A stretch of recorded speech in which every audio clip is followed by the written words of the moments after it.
6 or 7 years ago when I started training online clients, it was really important to me that I was effective. And it was important that I could be accountable to creating measurable change in very specific areas and specific tissues.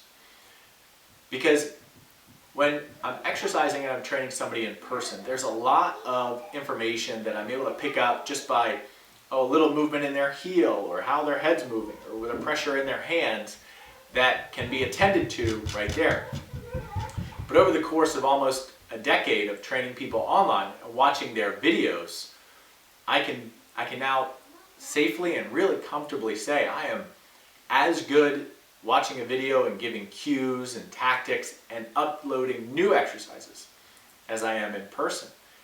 And it's really important to me that people know that deliberate practice makes a huge difference. If you don't know what you're supposed to be feeling for and how you're supposed to find it, you're not going to move your body differently.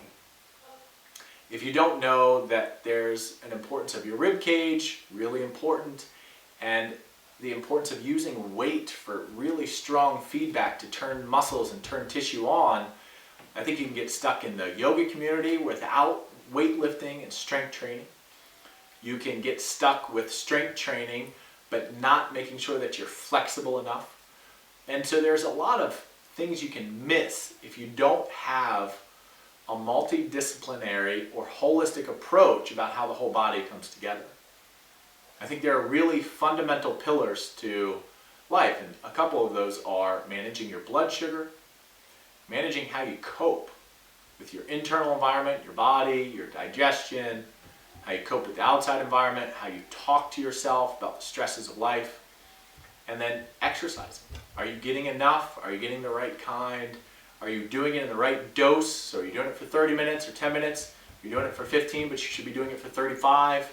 There are a lot of variables there, and I take my job seriously in terms of being entrusted to someone else entrusting me with their health and to offer applicable information, insights, and actionable exercises. So I've created now this large and ever-growing database of exercises, so this way I can send somebody an exercise to hold it for 2 seconds, or 5 seconds, or 10 seconds, or a little change in a progression or a regression of an exercise in order to allow somebody to elicit a greater result. And I think this is all important information because a lot of times people get stuck in really two paths. They get stuck doing the same thing for an extended period of time, and inevitably they land with a big injury and they just can't heal. And the problem there was they didn't have enough variety.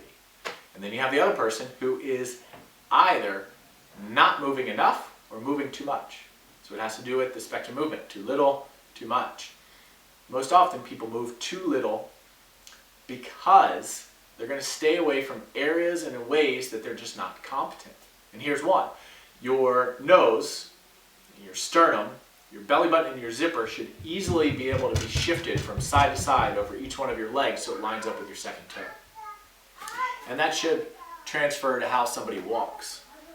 But very rarely do I work with somebody online or in person who has a really good gait cycle. And that's because they can't balance themselves out while they're walking, so they have trouble centering their body.